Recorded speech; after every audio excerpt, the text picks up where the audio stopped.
다 11장 정리하는 거예요. 11장은 믿음이 무엇인지 가르쳐주는 장이에요. 믿음은 뭐지? 안 보이는 건데 안 보이는 하나님이 진짜로 있다고 생각하는 거예요. 근데 그 하나님은 어떤 분이라고 생각한다고? 이 땅을 만드시고 이 땅을 다스리는 하나님. 이거를 진짜 믿는 사람은 어떤 예배를 드린다고? 아벨처럼 참 예배를 드리고 에녹처럼 늘 하나님하고 동행하고 노아처럼 하나님 말씀에 순종하고. 그래서 진짜 믿음은 하나님이 계신 걸 믿어야 돼. 하나님 계신 거 믿어요? 네. 그리고 하나님이 자기를 찾는 사람에게 상 주시는 걸 믿어야 돼. 오, 하나님은 상을 준비하고 계시는 분이에요. 이걸 그대로 믿은 사람이 또 누구였죠? 아브라함. 아브라함이 뭘 믿었어요?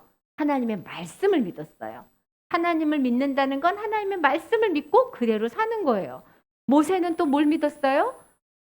아무리 좋은 걸 줘도 아니야, 믿음이 최고야. 그리고 애굽 왕자를 버리고 하나님의 일을 하고 싶어 했어요. 그래서 하나님이 말도 안 되는 걸 말해요. 어떨 때는 뭐해? 어린 양의 피를 발라. 그러면 네 아들이 안 죽을 거야. 순종하면 그대로 돼. 바다를 건너가. 그럼 너희는 살 거야. 순종하면 그대로 돼. 여리고성을 빙빙 돌아. 그러면 여리고성이 무너질 거야. 순종하면 그대로 돼. 랍도 순종함으로 살았어요. 그래서 믿음은 뭐야? 믿음은 선택을 하는 거야. 어떻게 선택해요? 내 생각보다 말씀에서 말하는 걸 믿는 거예요.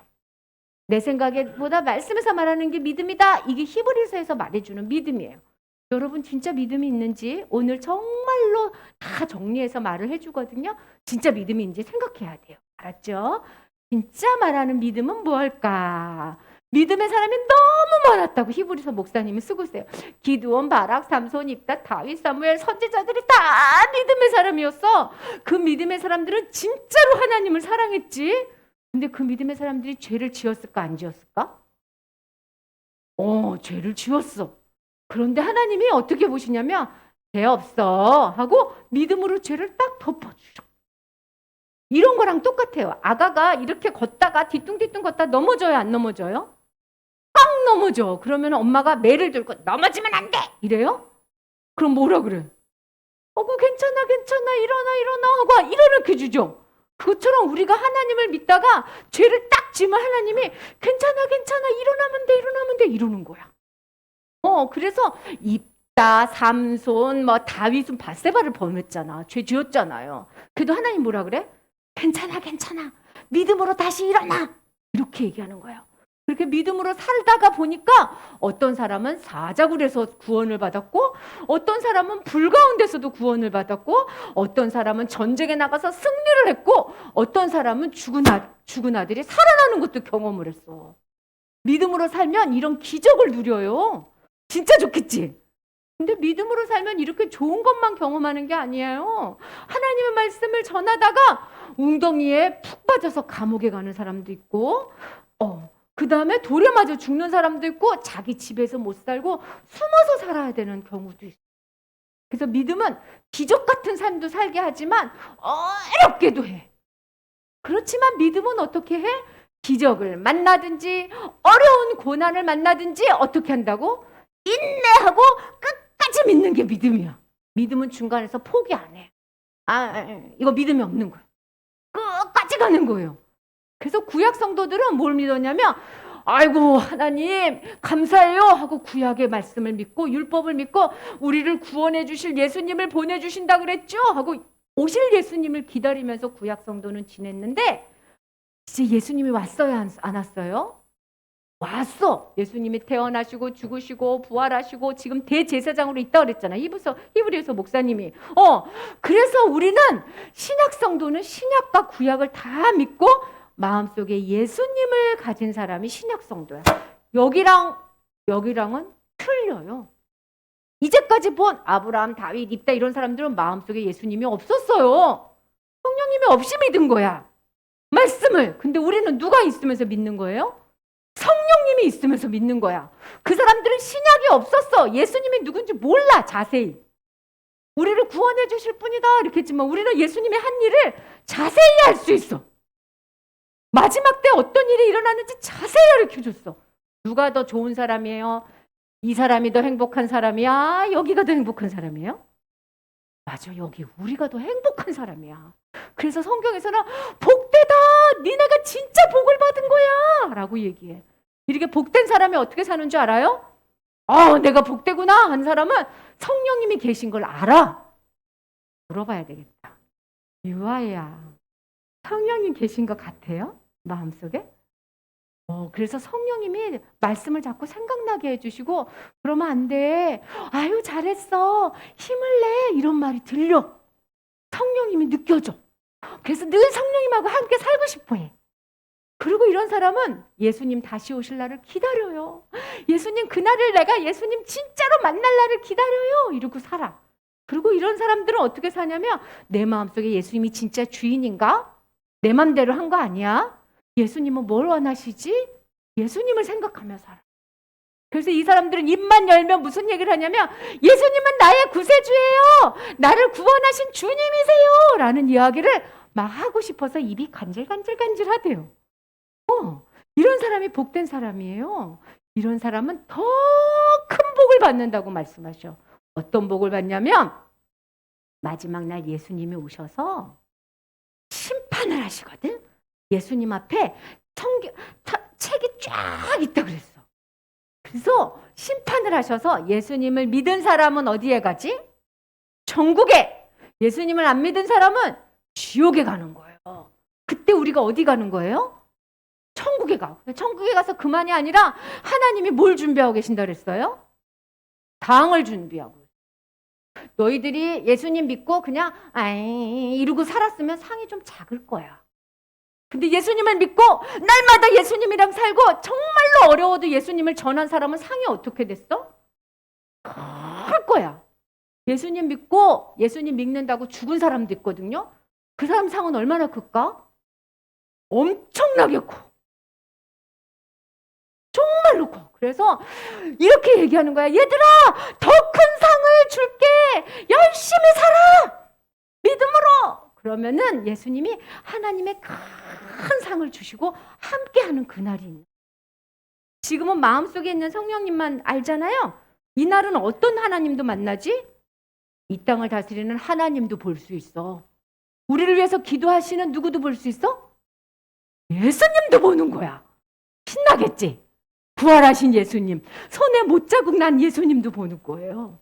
그날을 기다리면서 날마다 사는 게 진짜 믿음을 가진 사람들이 그렇게 산다고 그랬어요. 세상에 나가면 세상 사람들이 다 이렇게 얘기해. 예수님은 뭐 돈이 최고야. 돈이. 그래야 힘이 있지. 공부를 열심히 해야 돼. 그래야 돈도 잘 벌어. 아니야. 힘만 가지면 사람들이 나한테 쩔쩔매. 내가 높은 자리에 올라갈 거야. 에이, 그런 거 다 소용없어. 재미있으면 돼. 재미있으면 돼. 세상에 나서 자꾸 이런 얘기를 해. 사람들이.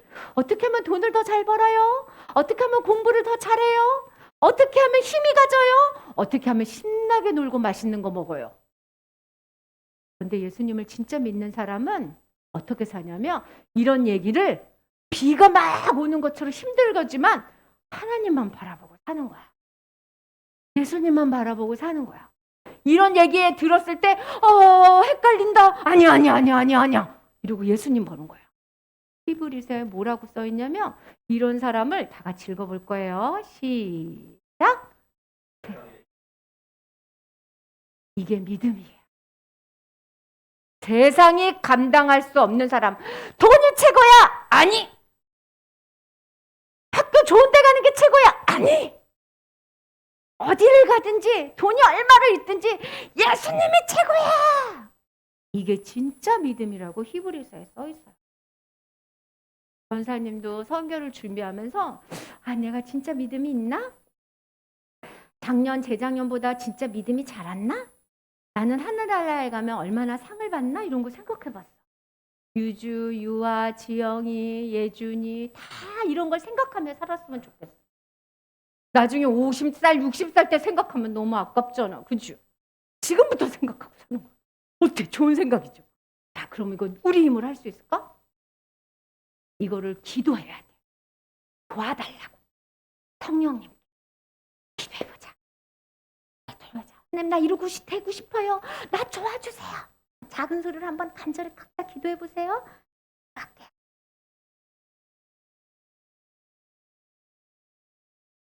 하나님, 세상이 감당할 수 없는 믿음을 주세요.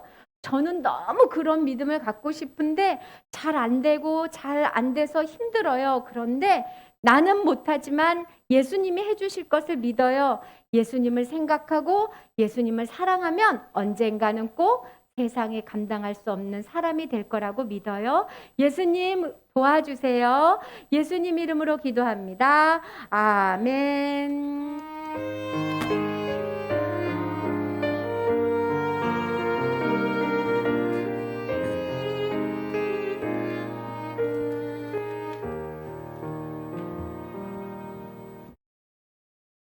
아멘. 감사합니다.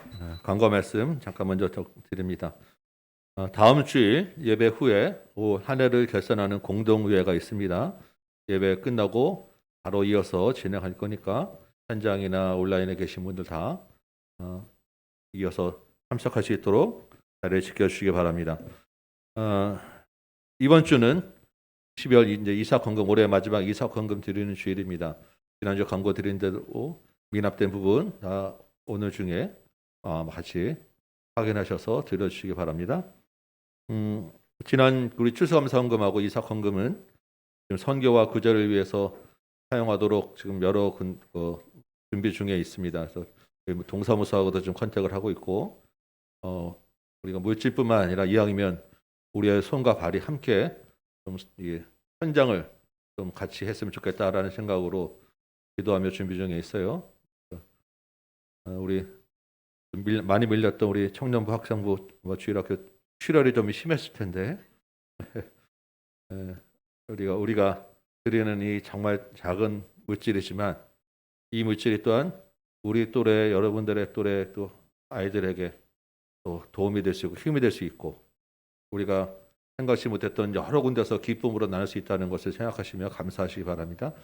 우리 교회도 작은 교회예요. 우리도 물질 넉넉하지 않은데 우리가 도울 수 있도록 허락하신 것도 감사하고 도울 수 있도록 또 외부에서 또 많이 또 헌금도 주시기도 하고 그래서 그것도 감사하고 우리가 이런 마음과 우리가 결단을 할 수 있는 것도 감사한 것 같아요.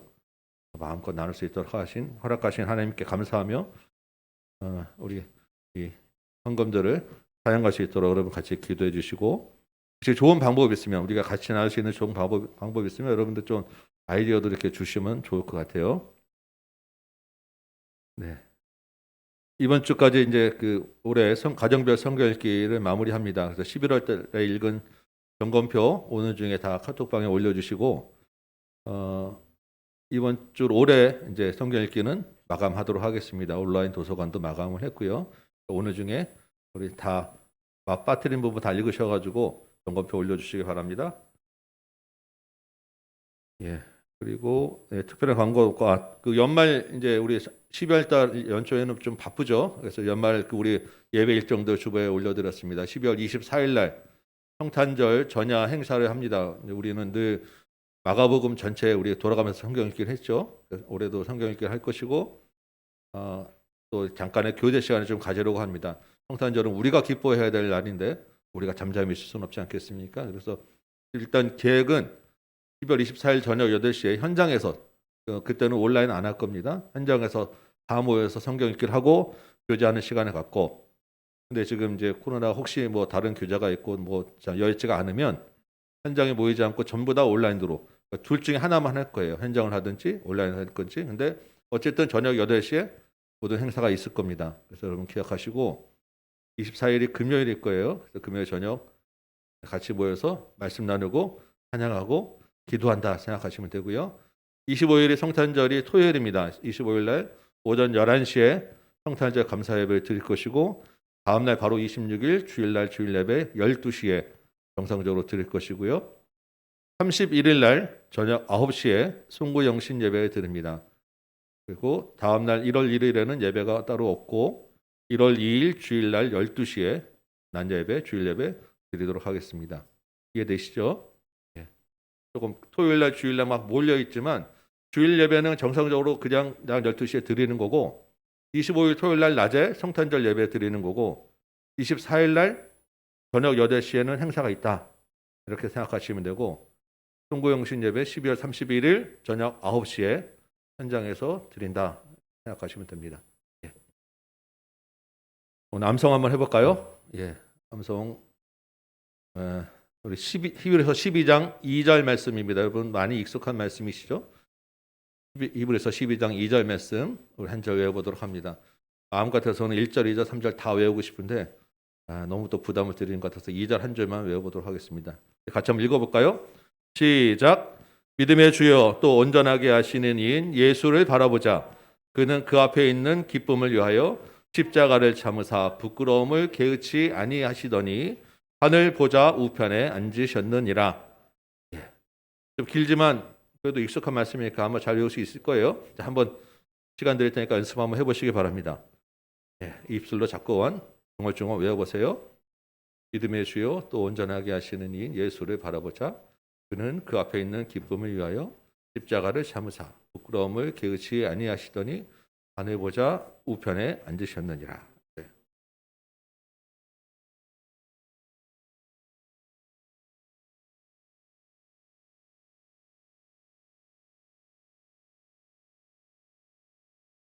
예. 주보에는 하늘 보좌라고 그랬는데 원래 하늘 보좌가 아니라 하나님 보좌 우편이에요. 하나님 보좌 우편. 여러분 바꿔서 외우시기 바라요. 하나님 보좌 우편입니다.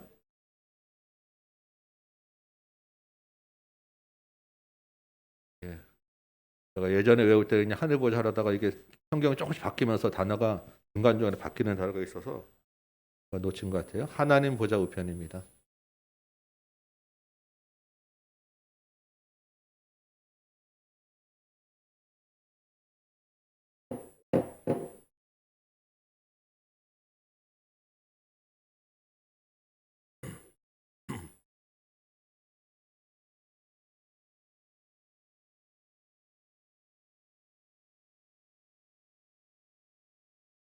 믿음의 주요 또 온전하게 하시니 예수를 바라보자.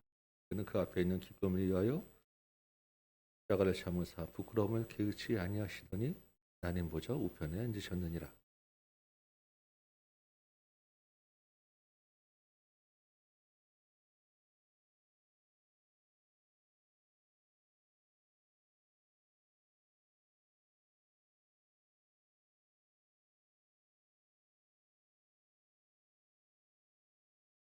믿음의 주요 또 온전하게 하시니 예수를 바라보자. 그는 그 앞에 있는 기쁨을 위하여 십자가를 참으사 부끄러움을 개의치 아니하시더니 하나님 보좌 우편에 앉으셨느니라. 자, 한번 같이 한번 해보도록 합니다. 네. 자꾸 해보면 또 늘어요. 준비되셨죠? 연습합니다. 시작. 믿음의 주요 또 온전하게 하시는 이인 예수를 바라보자. 그는 그 앞에 있는 기쁨을 위하여 십자가를 참으사 부끄러움을 개의치 아니하시더니 하나님 보좌 우편에 앉으셨느니라. 네, 우리 이쪽 편 제가 보는 오른쪽 제가 왼쪽 편이죠. 이쪽에 이쪽 편만 한번 해볼까요? 시작. 믿음의 주요 또 온전하게 하시니 예수를 바라보자. 그는 그 앞에 있는 기쁨을 위하여 십자가를 참으사 부끄러움을 개의치 아니하시더니 하나님 보좌 우편에 앉으셨느니라. 아멘. 네, 이번에 반대편 우리 이쪽 편에 앉아 계신 분들 시작. 믿음의 주요 또 온전하게 계신 예수를 바라보자.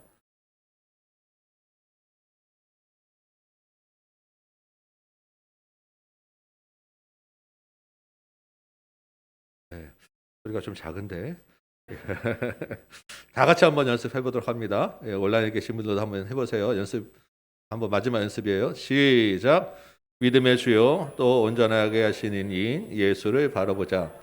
그는 그 앞에 있는 기쁨을 위하여 십자가를 참으사 부끄러움을 개의치 아니하시더니 하나님 보좌 우편에 앉으셨느니라. 아멘. 자, 한번 일어서 보겠습니다. 일어서서 이제 진짜로 하는 거예요. 준비되셨죠? 히브리서 12장 2절 말씀 암송합니다. 시작. 믿음의 주요 또 온전하게 하시는 이인 예수를 바라보자. 그는 그 앞에 있는 기쁨을 위하여 십자가를 참으사 부끄러움을 개의치 아니하시더니 하나님 보좌 우편에 앉으셨느니라. 아멘. 이 말씀 붙잡고 이 한 주간 또 승리하시기 바랍니다. 오늘 우리에게 주시는 하나님의 말씀 같이 봅니다. 히브리서 12장 1절에서 3절까지 말씀 제가 받들어 읽겠습니다. 12장 1절에서 3절이에요. 1절부터 있습니다. 이러므로 우리에게 구름같이 둘러싼 허다한 증인들이 있으니 모든 무거운 것과 얽매이기 쉬운 죄를 벗어버리고 인내로서 우리 앞에 당한 경주를 하며 믿음의 주요 또 온전하게 하시는 이인 예수를 바라보자. 그는 그 앞에 있는 기쁨을 위하여 십자가를 참으사 부끄러움을 개의치 아니하시더니 하나님 보좌 우편에 앉으셨느니라. 너희가 피곤하여 낙심하지 않기 위하여 죄인들이 이같이 자기에게 거역한 일을 참으신 일을 생각하라. 아멘. 앉으시기 바랍니다. 오늘 이 말씀을 가지고 믿음의 경주를 위한 권면이라고 하는 제목으로 여러분과 같이 말씀을 나눕니다.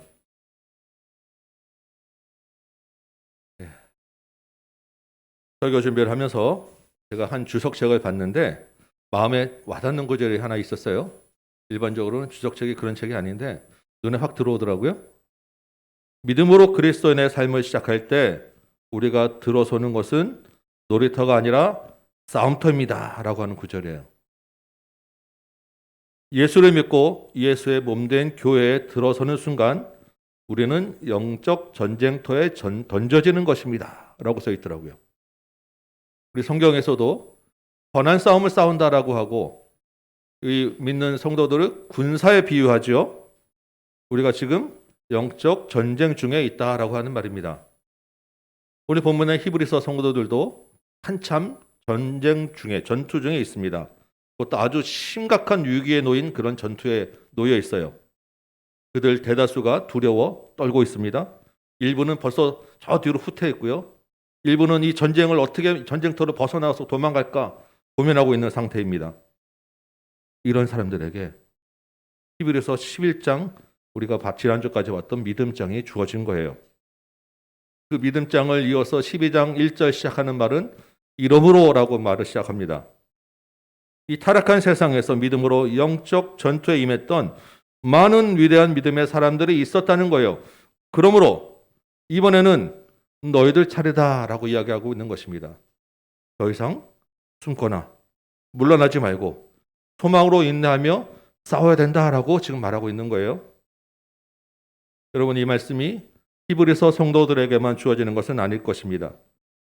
구약의 성도들과 히브리서 성도들이 지나서 이제 우리 차례라고 이야기하고 있는 거예요. 우리가 이제 어떻게 이런 전투를 해나가야 되겠습니까?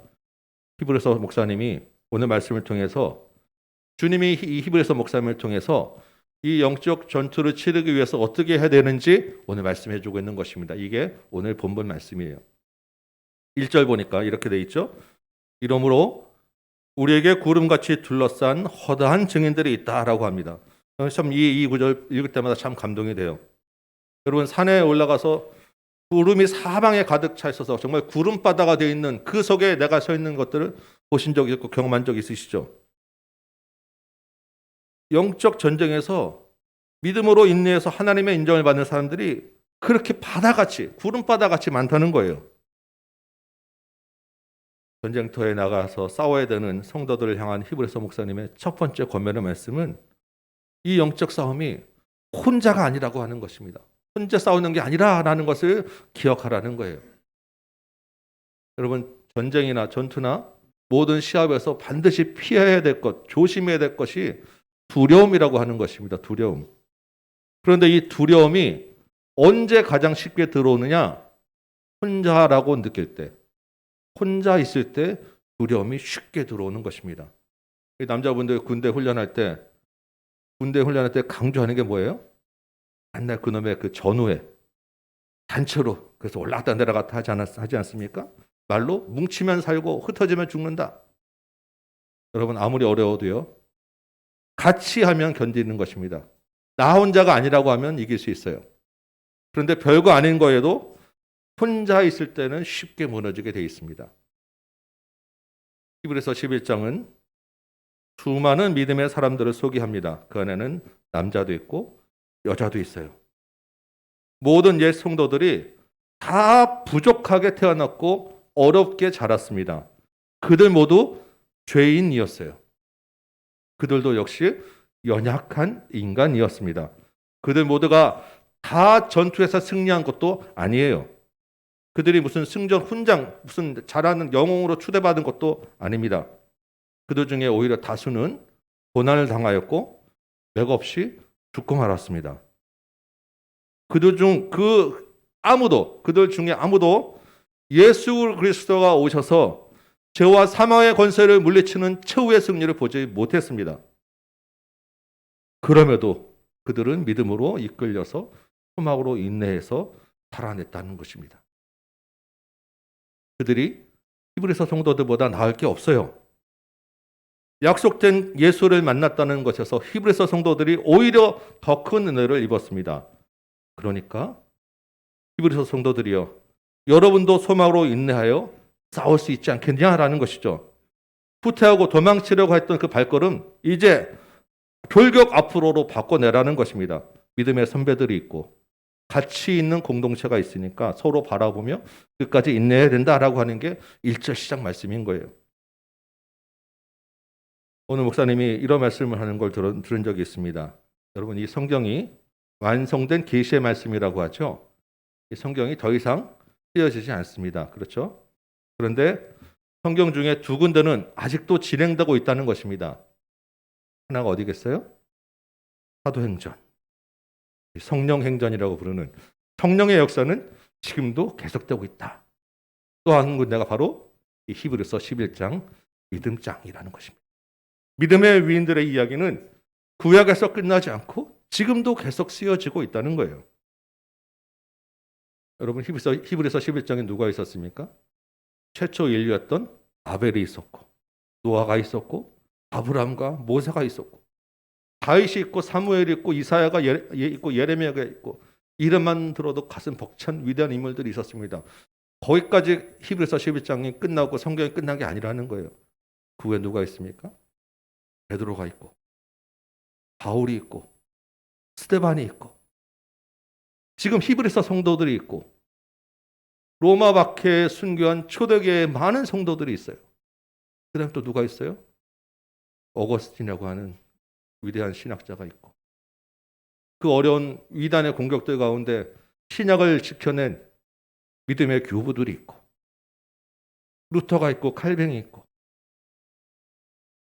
이 변방의 조그만 땅에 복음을 전달하고 왔던 토마스라고 하는 선교사가 있고, 언더우드가 있고, 양화진에 묻힌 수많은 선교사들이 있고, 또 누가 있어요? 유기철이 있고, 손양원이 있고, 한경직이 있고, 오카눔이 있고, 안성준이 있고, 여기에 모인 여러분의 이름이 진행되고 있는 거예요. 또 누가 있을까요? 우리 아이들이 더 내려갈 것입니다. 여러분, 가슴 벅차지 않으세요? 혼자가 아니라니까요.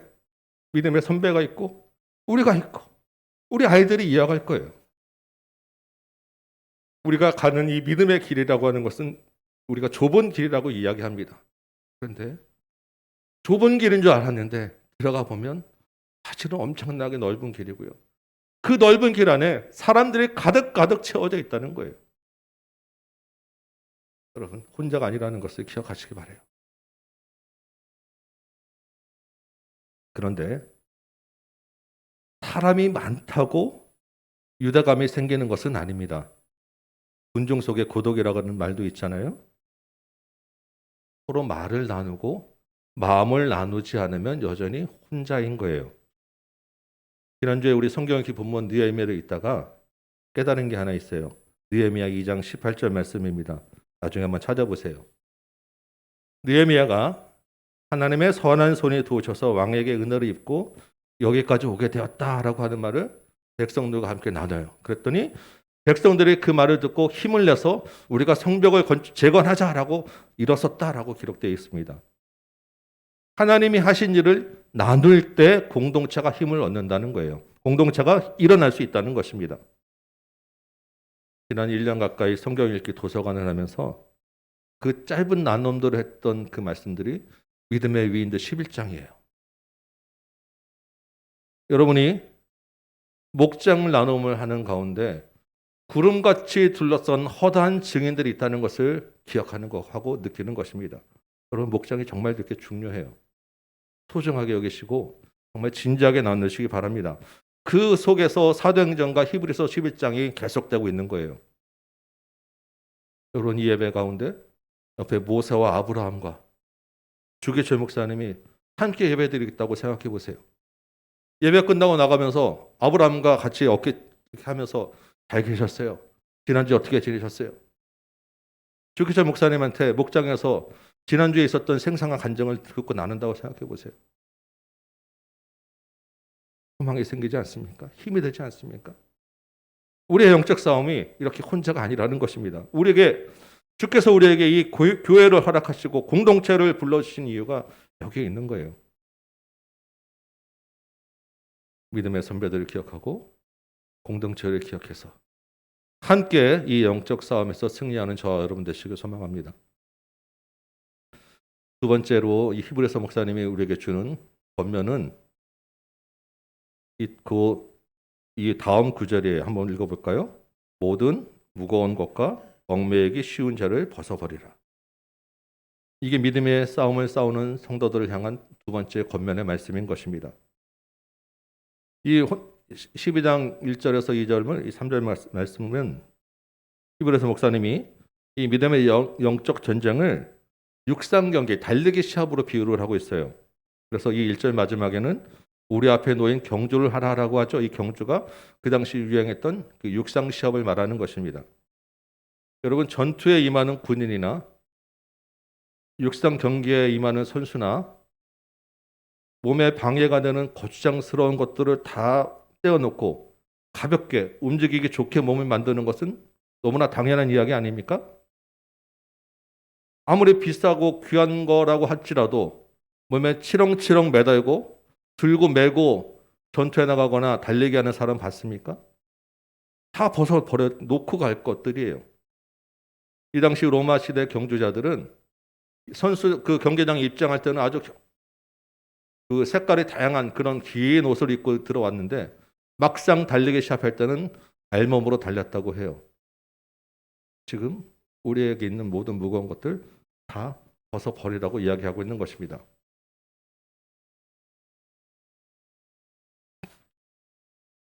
우리도 마찬가지 아니겠어요?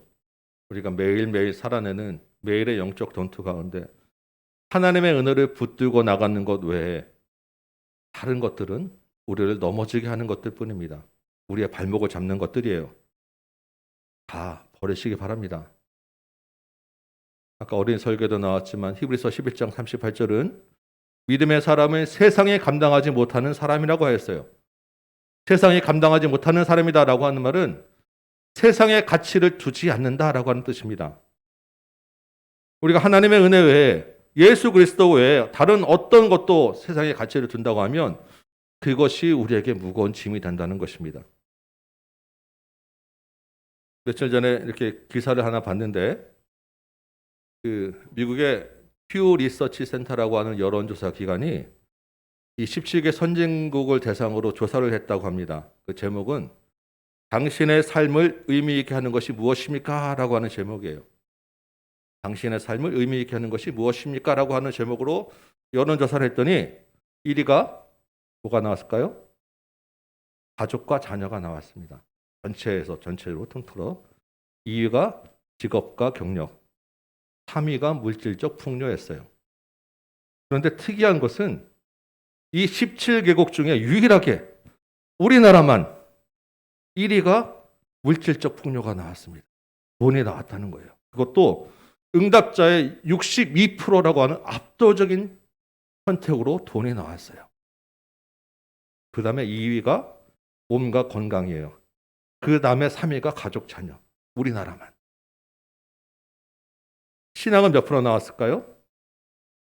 1%. 여러분, 2021년 한국 갤럽 조사에 의하면 우리나라 종교인들의 구성이 기독교가 17%로 가장 많습니다. 약 한 1,000만 명 정도 된다 그래요. 오늘 보니까 통계청 자료도 한 970만 명 정도가 기독교인이라고 응답하였습니다. 그런데 삶의 가장 최고 가치는 신앙이 1%고 돈이 62%가 나온 거예요. 여러분 어떻습니까? 이 조사 결과와 우리는 완전 다른, 별다른 그런 선택입니까? 돈뿐만 아니라 가족이나 자녀, 건강, 직업, 경력, 인간관계 모두 다 중요한 것들입니다. 그리고 그 자체는 다 중립이에요. 그런데 거기에다가 기대를 두고 거기에 의미를 두고 가치를 두면 둘수록 그것들은 우리에게 무거운 짐이 된다는 것입니다. 여러분 움켜 잡으려고 했던 야곱 이야기를 말씀드렸었잖아요. 잡으려고 하면 그 잠도 잡으려 하는 것들은 다 짐이 되는 거예요. 놓아야 얻을 수 있는 것입니다. 세상에 가치를 두지 않는, 세상이 감당하지 못하는 사람이 바로 그리스도인이라는 것입니다. 벗어버려야 될 게 무거운 짐하고 또 뭐가 있다 그랬죠? 얽매이기 쉬운 죄라고 하였죠. 죄 중에 가장 큰 죄는 하나님을 믿지 않는 죄입니다. 여러분은 다 하나님을 믿죠? 믿음이 있으니까 여기 나오셨죠? 그렇지만 우리 가운데 가끔 보면 마치 믿음이 없는 것처럼 보이는 그런 행동을 할 때가 있습니다. 정말 내가 믿음이 있나? 내가 구원받았나? 내가 지옥 가면 어떡하지? 의심하기도 합니다. 그래서 하나님 말고 다른 의지할 것을 찾기도 해요. 돈이 될 수도 있고 건강도 있고 어떤 사람은 여기는 안 계시지만 전 보러 가기도 하고 때로는 왜 나는 이런가? 왜 나만 이렇게 힘든가? 하나님은 정말 나를 사랑하시나? 불평과 불만을 할 때도 있을 것입니다. 이런 것들이 다 믿음의 경주를 포기하게 만드는, 믿음의 경주에서 우리 발목을 잡는 것들이기 때문에 벗어버려야 한다는 것입니다. 여러분 그런데 우리가 죄라고 할 때 이렇게 심각한 갈등, 정말 무거운 의심의 죄만 있는 게 아니에요. 실제적으로는 우리가 여러분 뭐 살 때 내가 정말 구원받았나 하는 생각을 늘 하고 살진 않으시잖아요. 실제적으로 우리 삶 가운데서는 아주 가볍고 사소한 일들에서 나도 모르게 이런 죄의 모습들이 문득문득 그냥 지나가도록 나타나는 것입니다. 얽매이다라고 하는 말은요. 쉽게 둘러싸다, 쉽게 유혹하다라고 하는 말이에요. 우리에게 구름같이 둘러싼 허다한 증거들이 있는데 또한 구름같이 둘러싼 죄의 유혹과 방해가 있다는 것입니다. 이렇게 많다는 거예요. 잠시 잠깐 사이에 우리 마음을 빼앗아갈 죄들이 이렇게 많다는 것입니다. 엊그제 금요일 날 월삭기도회를 끝나고 집에 가려고 차를 딱 타려고 하는데 그 받은 은혜를 주차장에서 다 쏟는다고 하는 말이 맞는 것 같아요. 차 앞에 과태료 부과 대상 차라고 딱 이렇게 올려져 있더라고요. 아니 기뻐하라고 열심히 제가 설교하고 갔는데 과태료 부상 딱 그 쪽지를 보면서 그거 마음을 빼앗기면 안 되잖아요. 그래서 그것도 이거 홍 전사님한테 기뻐하라라고 제가 기뻐하라 그러면서 위기를 모면하고 집에 갔습니다. 그리고 그냥 웃고 말았어요. 여러분 이런 일은요 정말 가벼운 일이지만 부지불수하게 많은 거예요. 우리가 은혜 받았다고 하지만 나가면서 우리 마음 상하고 죄 짓는 일이 한두 번입니까? 우리의 발목 잡는 죄의 유혹과 방해는 훨씬 더 집요하고 끈질긴 거예요. 무거운 짐 얼마나 많습니까? 다 얽매이기 쉬운 죄인 것입니다. 우리가 기대를 가지는 것, 우리가 가치를 두는 것들 다 우리를 죄로 이끄는 것들인 것입니다. 벗어버려야 돼요. 적극적으로 싸우고 피해야 합니다. 이 죄의 문제 때문에 대해서 한 가지 우리가 분명하게 여러분 아셔야 되는 게 있습니다. 우리가 예수를 믿고 영접했다는 것은 이 죄 문제를 완전히 해결했다는 것입니다. 죄가 더 이상 우리 발목을 잡지 않는다는 거예요. 여러분, 죄인입니까? 의인입니까? 여러분은 죄인이에요? 의인이에요? 여러분, 아무리 작은 죄라도 하나가 있으면 그 사람은 죄인입니다. 맞죠? 죄라는 것이 몇 퍼센트까지는 죄인이고 몇 퍼센트 넘으면 의인이고 그렇지 않아요. 의인이라고 하는 것은 점 하나의 죄도 없어야 의인이고 죄인은 정말 사소한 죄 하나가 있어도 거기에 빨간 줄이 거해지는 것입니다. 다시 묻습니다. 여러분은 죄인입니까? 의인입니까?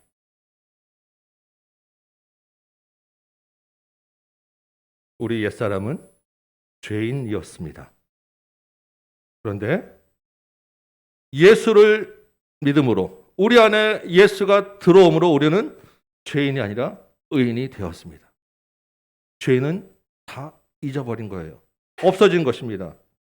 예수를 믿는 사람은 더 이상 죄인이 아니라 의인인 것입니다. 그래서 고린도후서 5장 17절이 누구든지 그리스도 안에 있으면 새로운 피조물이라고 이야기하는 것이고, 갈라디아서 2장 20절은 내가 그리스도와 함께 십자가에 못 박혔나니 그런즉 이제는 내가 사는 것이 아니 오직 나 안에 그리스도께서 사는 것이라고 이야기하는 것입니다. 요한에서 5장 18절은 이렇게 얘기를 해요. 하나님께로부터 난 자는 다 범죄하지 아니하는 줄을 우리가 아노라. 하나님께로부터 나신 자, 예수님이 그를 지키심에 악한 자가 그를 만지지도 못한다라고 기록하고 있습니다. 여러분, 이게 가능한가라고 여러분 생각하실지 몰라요. 그런데 성경은 분명히 그렇다라고 이야기하고 있는 것입니다. 엊그제 월사 기도회 때도 말씀드렸죠. 하나님이 회복시켜 주신 하나님의 자녀가 다시 화를 당할까 두려워하고 손 늘어뜨리고 있지 말라고 하셨잖아요. 기뻐하라고 하셨잖아요. 우리 힘으로 안 되지만 이게 예수로 인해 가능하기 때문에 믿으라라고 하는 것입니다. 이게 믿음인 거예요. 우리 안에 그리스도로 인하여 새 마음과 새 영을 주셨어요. 죄가 우리를 만지지도 못하는 것입니다. 우리는 어쩔 수 없는 인간이야. 우리는 죄를 지을 수밖에 없는 인간이야. 아니요, 잘못된 생각입니다. 아직 최후로 완성되지 않았을 뿐이지, 그래서 잠시 이전에 육체로 입고 있기 때문에 잠시 죄의 습성이 우리를 유혹할 뿐이지, 우리는 이미 예수 안에서 앞으로 모든 죄까지 다 용서를 받은 사람이라는 것을 여러분 기억하시기 바라요. 그래서 계시록에서는 초대교회 성도들에게 이기는 자에게 매 교회마다 그렇게 이야기하고 있는 것이고, 오늘 히브리서 목사님도 얽매이기 쉬운 자를 벗어오리라고 하는 것입니다. 죄책의 여부를 눌리지 마시기 바랍니다. 십자가의 은혜로 이기시기 바라요. 죄의 유혹에 대해서 단호하게 대처하시기 바랍니다. 우리는 죄에서 벗어난 자라는 것을 기억하시기 바랍니다. 이제 이어지는 믿음으로 살기 위한 히브리서 목사님의 세 번째 권면이 인내하라라고 하는 것입니다. 인내하라. 인내로서 우리 앞에 놓인 경주를 하라고 하죠. 아까 신앙생활이 육상 경기로 비유한다고 말씀드렸잖아요. 그런데 그 중에서도 단거리 종목이 아니라 장거리 마라톤을 이야기하고 있는 것입니다. 이 마라톤도, 이 장거리 육상 경기도, 이 성경의 육상 경기는 시간을 재는 기록 경기가 아니에요. 순위를 매기는 경주도 아닙니다. 완주하면 되는 거예요. 완주를 목표로 하는, 누구든지 완주를 목표로 하는 긴 마라톤을 이야기하고 있는 것입니다. 이 긴 여정을 달려갈 때 정말 필요한 조건은 인내하는 거예요. 3절 보니까 너희가 피곤하여 낙심하지 않기 위하여라고 하는 말이 있습니다. 장거리 경주이기 때문에 시간이 지날수록 지치고 낙심할 위험이 있다는 것입니다. 지금 히브리서 성도들도 지금 그런 상황에 놓여 있다는 거예요. 황영조 선수 아시죠? 마라톤에서 금메달을 땄던 이 황영조 선수가 인터뷰에서 이런 말을 했어요. 마라톤을 이렇게 장거리 달려가다 보면 너무 힘들어가지고 옆에 지나가는 차의 그 바퀴 밑으로 들어가고 싶다라는 마음이 들 때가 있다는 거예요. 너무 고통스러워서 차라리 그 밑에 깔려 죽고 싶다라는 그런 때가 있다는 것입니다. 그런 고통을 인내하고 나서 결승점에 들어갈 수 있다는 것입니다. 우리의 과정이, 믿음의 신앙생활의 과정은 이러한 인내로 버텨야 되는 순간들이 있다는 거예요. 여러 번 말씀드렸지만 우리 예수를 믿는다는 것은 일반적으로 생각하는 꽃길만 있지는 않아요. 기대하는 대로, 원하는 대로, 생각하는 대로 다 되지 않습니다. 정말 열심히 기도했는데 기도 응답은 노라고 될 수도 있는 거예요. 히브리서 11장 믿음의 위인들도 마찬가지 아니었습니까? 하나님이 건져주시지 않는 사람이 훨씬 더 많다니까요. 그렇지만 여러분, 낙심하지 마시기 바랍니다. 포기하지 마시기 바랍니다. 그게 끝이 아니라는 거예요. 그 가운데서도, 넘어진 가운데서도 주께서 우리와 함께 하시기 때문이며, 그 넘어진 곳에서도 우리를 향한 하나님의 계획이 있기 때문입니다. 믿음의 인내를 하는 여러분 되시기 바라요. 마지막으로 히브리서 목사님이 믿음의 싸움을 싸우는 성도들에게 주는 네 번째 권면이 2절 말씀이에요. 사실은 네 번째가 아니라 이 한 가지가 전부 다입니다. 이 앞에 말씀드렸던 세 가지, 혼자가 아니라는 것, 또 두 번째가 뭐였죠?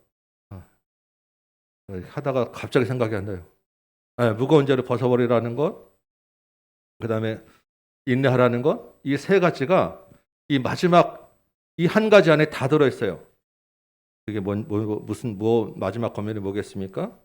우리가 암송했던 말씀, 믿음의 주요 온전하게 하시는 예수를 바라보라라는 것입니다. 예수를 바라보라는 거예요. 여러분, 구름같이 둘러싼 허다한 증인들이 있다 할지라도 그 안에 예수가 없으면 그 사람들은 언제든 우리를 배신할 수 있는 사람입니다. 사람이 의지할 게 아니라는 거예요. 무거운 것, 얽매이기 쉬운 죄를 벗어버릴 힘은 예수 안에 있는 것입니다. 내가 내 힘으로 벗어버릴 수 없어요.